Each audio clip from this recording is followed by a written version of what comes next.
People love it when you eat on podcasts. When you're in your car, I'm not hearing you, Adam. Hold on. Oh yeah, that's. Welcome to Still Untitled, the Adam Savage Project. I am Will. I'm Adam. I'm Norm. And I'm Frank. Welcome, Frank. Welcome back, Frank. Again. Frank Ippolito, guest podcaster. And host, or semi-host, co-host of Creature Geek. Yeah. On Fridays this fall on Tested.com. Every other Friday. Every other Friday. Yeah.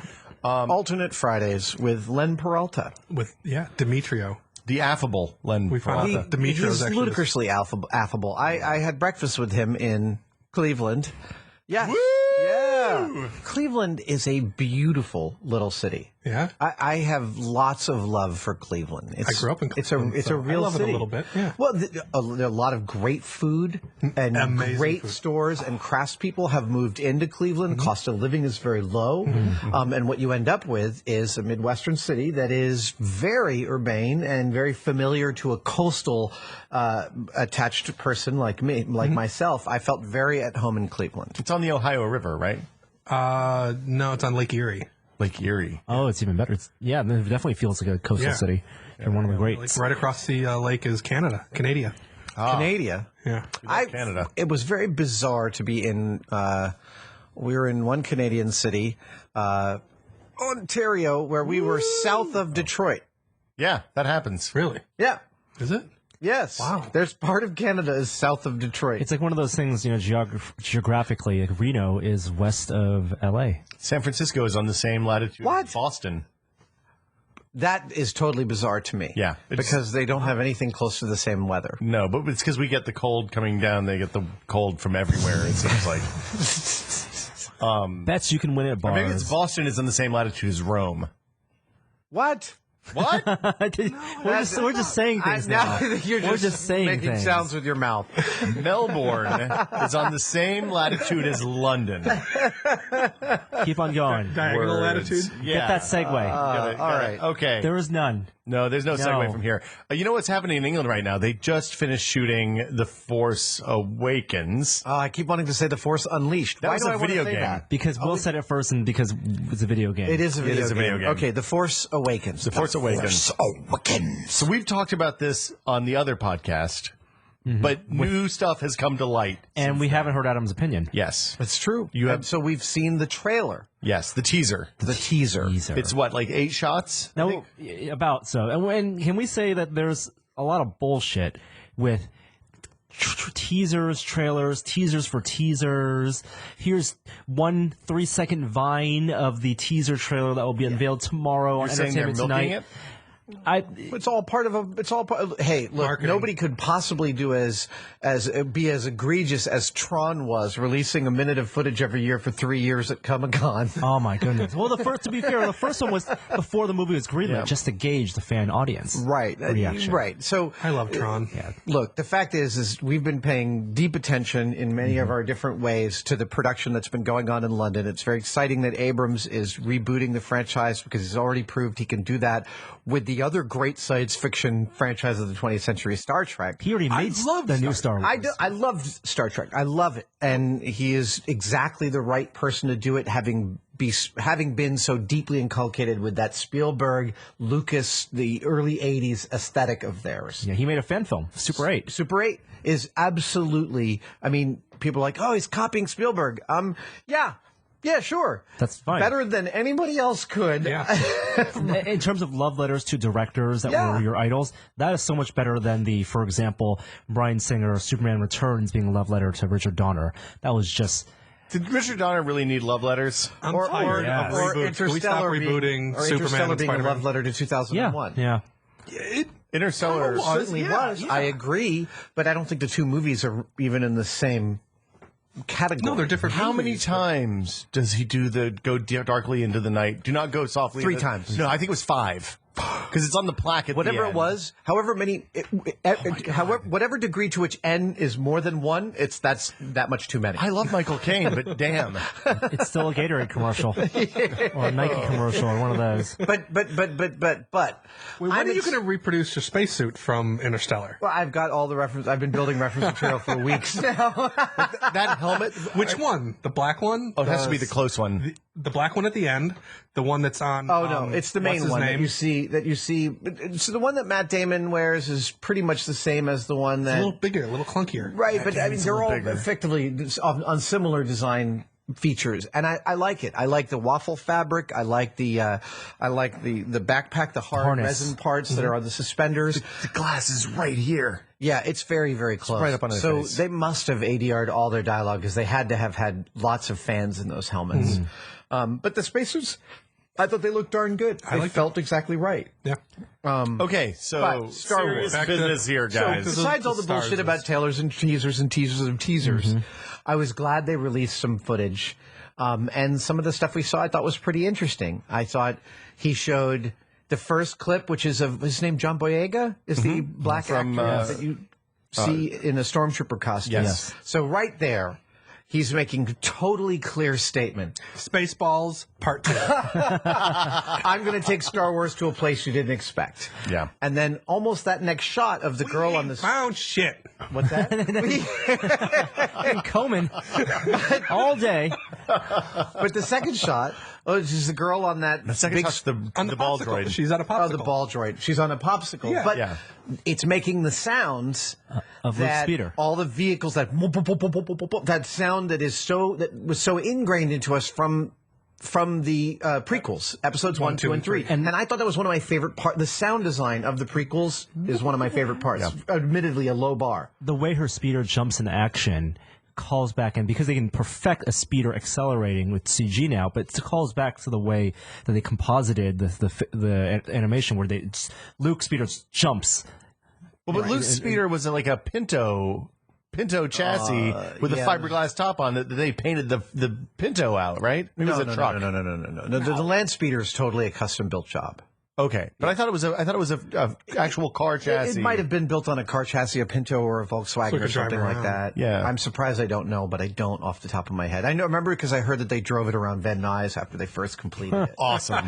I know. Wouldn't that be Awesome. Everyone's like, boy, that looks ludicrous. Walk us through your thought process as Okay, you're so what I think when I see that trailer is I think he says, we're going to go someplace you don't expect, which is great. Of course we want that. But we're going to keep to the conventions that make you feel comfortable in this space. The whoop, whoop, whoop, whoop, whoop, whoop of the sounds of things. And they did it for both people who like the original trilogy and the prequels. Sure. Because why would you have that You market? can't. You don't want to alienate people who already like part of the franchise, even if some of us think that episodes 1, 2, and 3. Well, sorry, episodes 6, 1, 2, and 3 are all terrible. But that's fine. okay, and then the next. What are the other shots that call out? Because you didn't rewatch it just now. The seeing the Falcon, seeing the Millennium Falcon again. Now, here's something he's doing that you haven't seen, which is acrobatics in the atmosphere of a planet. It looks like Tatooine, but shots that are fully updated. Right. So again, it's that he's taking you old school and showing you new school. And people are making all sorts of assumptions, which I find hilarious based on however many shots, 6, 8, 7, I think. 8 shots, Yeah. right? People are like, oh, it's going to be terrible. It's like, you're an idiot. There's no way you can tell at this point. It's 8 completely out of context shots. Is the story good? We don't know. We don't know. When we saw 8 shots of episode 1, it looked, that first teaser trailer looked amazing. It had good Totally. music. The robots come down. It looked 100%. really good. You can't tell anything. Did you see the image stabilized version of that Falcon shot? I did. I watched it extensively, and I really enjoyed it. It's not, the Falcon's not being acrobatic in that atmosphere. It's just swooping down above the sand. Right. It's the It's the camera, camera that's doing that's- all sorts of mad gymnastics. Even more than that, I like the article about how fast the TIE fighters and the Falcons are going and how fast the blaster bolts go. like somebody figured out all of those angles, and that it's kind of possible that they are going that speed. It is, and actually coming up this year in Mythbusters, which will start airing on January 10th at 9 p.m. on Saturday nights. Plug. Yes, a plug. We have a Star Wars episode coming up where we actually tackled the speed of blaster bolts. Because they move way slower than light. They way slower than light, and They're like the speed of a tank round, I right? can't quite remember the actual speed, but we played around with them. They're a lot slower than tank rounds, I think. Oh, really? Yeah. But so I think that look, all we can do is we can look at Abrams' previous work and see that he loves this early 80s Spielberg, Lucas aesthetic and storytelling device. He's brought in Larry Kasdan to write that script.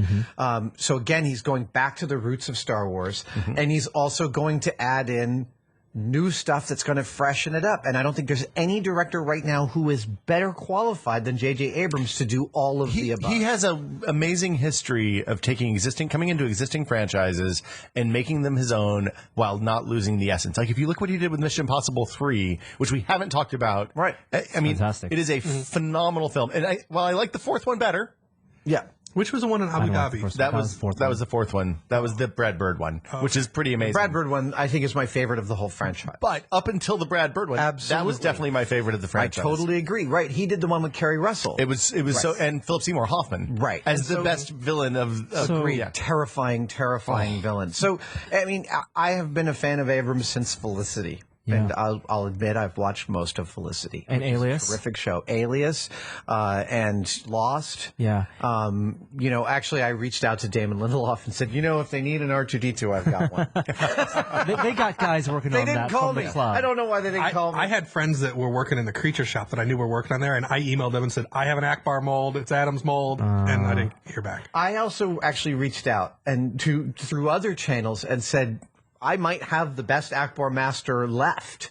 Right? It's the mold you've got might be the best Akbar casting that there is right now, because the one at the ranch is kind of beat up. Yeah, I saw it just a couple weeks ago. And nobody can resculpt that. Phil's original sculpt is the best and most personality-laden sculpt. It's because Phil's probably sculpted it with like the backside of a popsicle stick. Like, it's just so loose, and you can't replicate those errors. But we're getting away from the thing. Yeah, J.J. Abrams. And a lot of people watched Star Trek 2009 and also Inner Darkness, and there are scenes in both where you can say that he really wanted to make Star Wars, and he was given the Star Trek franchise. And it's great that he got a lot of that maybe out of his system, so he challenges himself. Like, for example, in Star Trek Inner Darkness, there's a great chase scene when they're in a small shuttle pod, and it's being chased by a Klingon bird of prey, and that feels very Star Wars-like. And the banter that's going on during that scene. And so it's great that he did that, so that he's gone through the thought process over 2 movies now without the burden of it being then having to do Star Wars without anything before. So, hold on, you're saying he's getting called up to the big leagues now? Well, I think I don't think that he has any control over what he puts in and how he puts it in. I mean, he's just bottle raised on these movies, and he's going to put in the stuff that he likes, and he's proven time and again that what he likes is really, really fun to watch. I will say also, the idea that Mark Hamill and Carrie Fisher and Harrison Ford are in this one makes me more excited than I've been for any movie, let alone a franchise reboot, in a decade. Did you read the interview with Mark Hamill about he didn't think that they were going to do it? They're all given outs. If one of the 3 couldn't do it, none of them were going to be in it. And he thought Harrison was going to be the one. It seemed like he expected Harrison to. So here's my hope. Here's my secret hope, is that Han Solo is a major part of this movie. Han Solo taught me, from a storytelling standpoint, that in a movie as ridiculous as Star Wars, and Star Wars is a ridiculous movie, right? It's ludicrous. It's a space opera.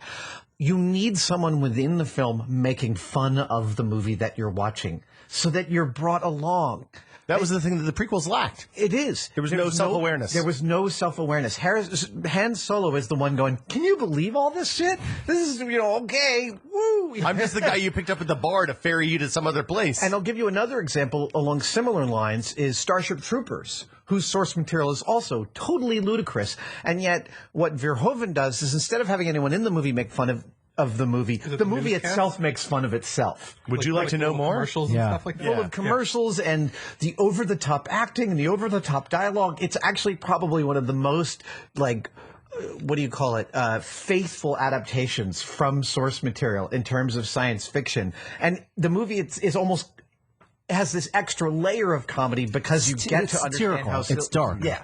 It's dark stuff. And yet it's also a great movie. So like the idea that we go back, do we see Han Solo again 30 years later? I mean, he's the rogue's rogue, man. He's one of my favorite characters in film. Is Han Solo 30 years later fat on the couch? I mean, it looks like a different Harrison Ford isn't fat on the couch. Well, I also think Mark Hamill's beard looks great. I think they're going for, I don't know what state the universe is in when we get there. But it has to be bad or it wouldn't be interesting. And and I know that Damon Lindelof doesn't have anything to do with this movie, but he did say, as soon as you're spending $200 million in a movie, the fate of the universe has to be hanging in the balance. So clearly, we're probably meeting them when they're all old and don't want to be galvanized, and you get to watch these three characters reluctantly get brought back into it. And I also disagree with the leaked email from Sony that Adam Driver is a terrible choice to put in the Star Wars film. God, no. I think Adam Driver is a fantastic choice. He's a really dark and weird actor, and I think it's that kind of thing that's going to make you be like, oh, this is totally different. This isn't necessarily just a villainous villain chewing the scenery. This is someone who's going to help you understand the other side of the villainy and make it more complex. And at least from his work on Girls, it seems like he's completely fearless. I totally would agree. Which I think is super important because this is the kind of those kinds of roles are the ones that if you do badly could come off really silly and goofy or leaden and boring. Yeah. And if he really leans into it hard and lets himself go, who knows what'll happen? It could be amazing. The other thing that we've been following is the construction of the full-size Millennium Falcon out there. Is it at Elstree or Pinewood? It's Pinewood. Pinewood, right. And you seeing the flyovers of that, my favorite ship in the whole world, I seriously considered flying to London and trying to get a visit to the set just to see it. Outside the gates. Oh! But Abrams has made it clear he is going practical as much as possible. Give the actors real environments to work in, but also, and I'm not even positive that means he's going to do motion control ship filming and stuff.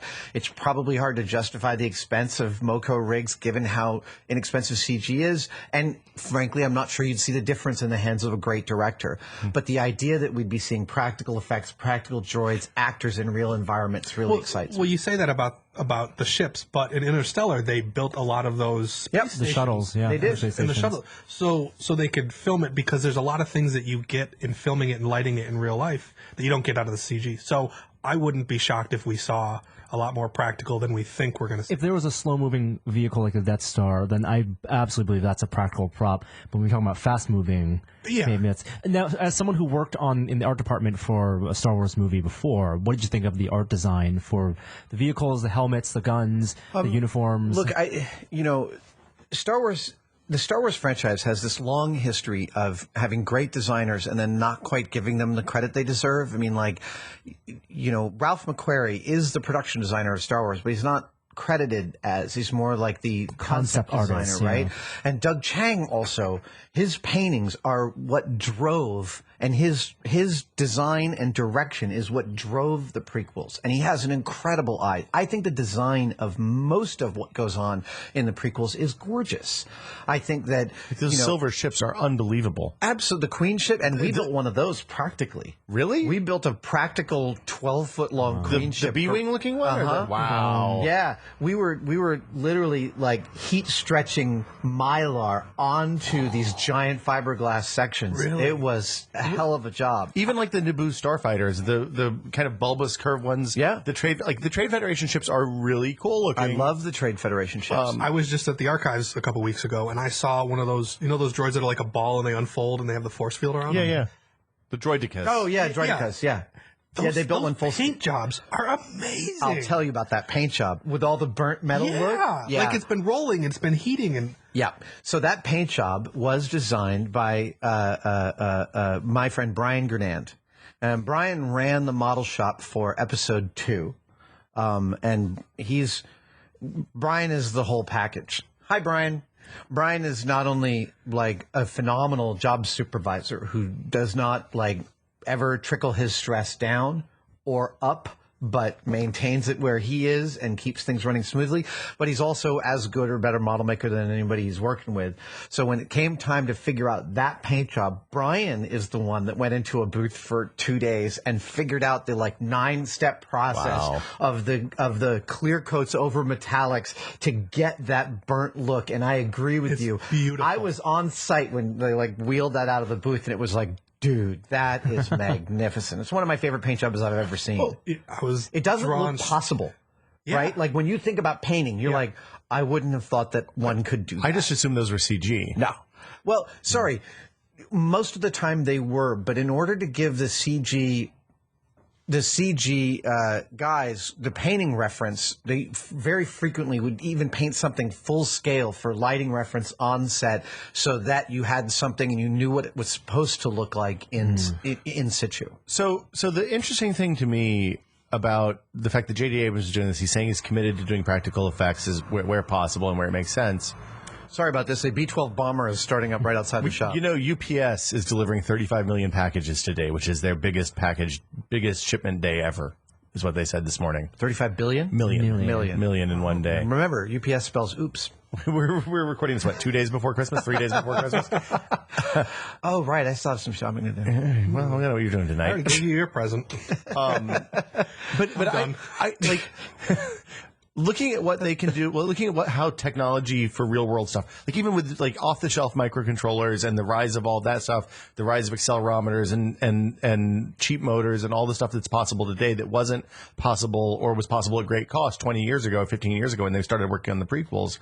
Like I have to imagine the things you can do with practical effects today would look like magic to you guys 15 years ago, or maybe it's a budget. Well, you end difference. up with certain specialists, and they certainly have them in England at Pine White and Elstree, who can do, over the years, some of the groundbreaking work that was not invented, but really sort of developed by people like Mark Satrakian, who was one of the first people to build algorithms so that you could control clusters of servos to behave in different ways depending upon the gesture you infuse them with. Things like tentacles and stuff. Okay. You can now do animatronic stuff so inexpensively and simply that normally would have taken massive banks of controllers, and now servos have gotten smaller, gotten stronger. Rubbers have gotten lighter. The techniques people have had, you now have people that have been doing animatronics for 30 years. It's like the Wallies, right? Yeah. The Wallies that Mike Senna and Mike McMasters made in their garages,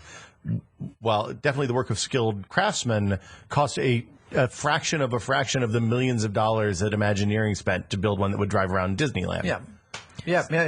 So that's why the droid, the rolling ball droid, Mark Hamill also said that there is a real one on set. Yeah, I'm dubious about that. When he said it's a practical droid, I'm quite sure that there was one on set, but I don't think that clip we're looking at is a practical. It looks like a I agree Sphero with a thing on top. Yeah, it did, but that's the one part that bugged me. But again, Oh, I was gonna say I had heard that it's got an arm or something that controls it, and that arm gets painted out. So it is like practically, but it's still augmented by something to make That makes sense. We talk about aesthetics a lot, and thematically, what I'm hoping for from the movie that it does return to some of its roots of it being like a space drama, space opera, and maybe like Space Samurai.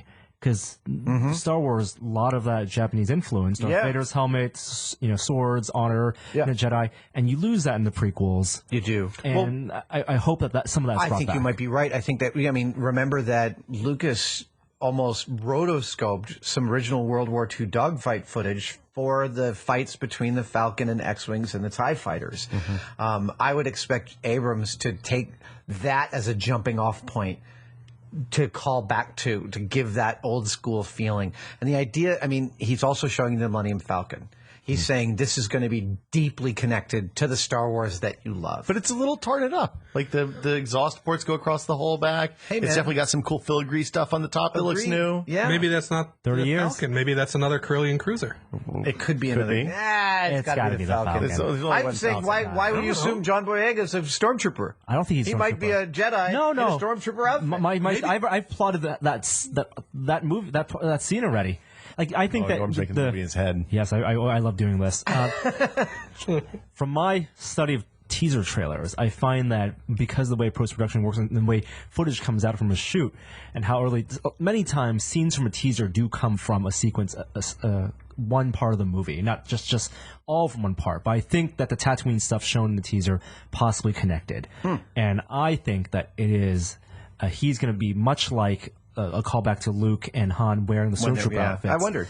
And, you know, that look on his face, that look of like he's running away, it reminds me so much of, you know, it does. Of like when Han Solo turns the corner and sees the stormtroopers. It also has this added benefit of sifting the racists out among the Star Wars fans because they get all upset about that. Well, what if we're reading into all of this way too much, and these are just random clips that's the editor's like, hey, this doesn't give away anything. Let's I'm plug sure. You can be totally 8 right. clips in that don't give anything away. I think that they were carefully chosen, and JJ he's absolutely doing what his job is. If you were JJ, there's a point at which the studio obeying Disney marketing. You don't get that job without knowing that your job is got to make a little something for everybody. Yeah. Make sure everyone who's ever been interested in Star Wars wants to come see your movie. Go in 8 shots. But through the filter of J.J. Abrams, right? Which is, I'm going to show you 3 sides of the mystery box. There was no monster to see the other 5. He didn't show a monster, which is a J.J. Abrams core. Let's also talk about the lightsaber. I don't mind a guard on the lightsaber. So I read on the internet that it's not a guard at all. What is it? That it's an exhaust. That the dude who made that lightsaber is shitty at making lightsabers. No, he's not a Jedi. He's like a Jedi hunter. I've read a bunch of stuff on the internet too. That's everywhere, like all over the internet. So, it's everybody's idea. And he's a Jedi hunter, and he's not good at making lightsabers, so it's an exhaust port, which is why it's kind of flickery. Oh, nice, nifty. I just, as I was watching That's this, even better. I was thinking, what would this movie be if George Lucas was making it? And what would happen is at the end of Jedi, the Emperor and Vader both die at the same time. All of their midichlorians are released into the ether. No, there's no such thing as midichlorians. And then millions of people around the galaxy start hearing little baby Jedis. Here's what I find fascinating, and I just want to point this out to the folks who are out on the web arguing in boards about what the various clips of the trailer means. We have clearly here 4 completely different ideas about what those shots mean and where they fit. And guess what? It doesn't matter one bit what we think or what we imagine because we have no freaking idea. No. Yeah. I will say, you know, Frank and I are both party to certain pieces of information which we can't reveal because we know some folks, you know. We have friends. We have friends and we don't want to betray their confidence. But I had friends once. For the most part, you know, all of this stuff is on the internet. It's all stuff that everything that I'm saying is stuff that I've read somewhere on the internet. Yeah. Like, I think that, I mean, we can talk about, it goes back to fandom and why people get so passionate about these things, especially when it comes to speculation and teasers for movies. It's because part of being a fan is having a vision in your head of how something you're passionate about can be realized. Right. And, you know, we're not directors because we don't have the ability to realize it in film form and edit it and manage all of that. But when they see something that's different from what you realize, then you feel like something a little bit is lost. And I don't know. I want a Rancor origin story. Oh, I love the Rancor. That's a costume. That's in the Force Unleashed. You know. I have all the reference in the universe from Phil. Well, you know what? He built it as a human wearable costume. Mm-hmm. Oh yeah, I took all the pictures at the archives. The thing that Star Wars can take a little bit from Star Trek is, and back in the original days of Star Trek, they took solicits from fans, story ideas. Wow. And that's a good idea not to do it anymore. Oh, you can't do that anymore. But yeah, back in those days, send your letters in for story ideas. I'll take your hand, spec find script. themselves stranded in a cabin over the weekend. Is that where they ended up? Is that where... Oh, the storm's washed out the road. Looks like we're going to be here for a while. Not going to get Harrison to sign off on that. Cabin in the Woods 2? I think this is a fine place to end this seems podcast. like a good one, yeah. Thank you guys for listening. Thanks for coming by, Frank. If you would like to talk about Star Wars / Fag. Yeah. Yep. If you'd like to support the podcast, go to iTunes and write us a review. Like us on Facebook. Like us on YouTube. And listen to Creature Geek. And listen to Creature Geek every other Friday for the next few weeks. Thank you, guys. Bye. Bye, guys.